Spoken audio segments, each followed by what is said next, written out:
நம்முடைய இந்தியாவினுடைய பாதுகாப்பை பலப்படுத்த வேண்டும். அதற்கு என்ன செய்யலாம் என்று யோசித்த பொழுது கப்பல் படை, வான்படை, தரைப்படை, எல்லை பாதுகாப்பு படை, எல்லா வகையிலும் கடலோர காவல் படை, இப்போ எப்படி எல்லாவற்றையும் வலுப்படுத்தினார்கள். அதற்கு தேவையான ஆயுதங்களை வாங்கி குவித்தார்கள்.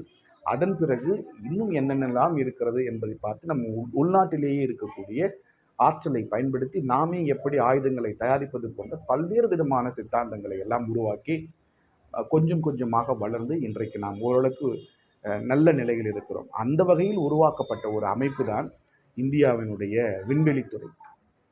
அந்த இந்தியாவினுடைய விண்வெளித்துறை என்பது என்னவென்றால், இந்தியாவினுடைய வான் எல்லைகளுக்குள்ளாக இருக்கக்கூடிய அனைத்து பகுதிகளையும், அந்த வான் எல்லைகளுக்குள்ளாக இருக்கக்கூடிய அனைத்து பகுதிகளையும் சரியாக நாம் கவனித்து நம்முடைய வேறு ஏதேனும் தகவல்கள் கிடைக்கிறதா, அல்ல வேறு ஏதேனும் மற்ற நாட்டு விமானங்கள் நம்முடைய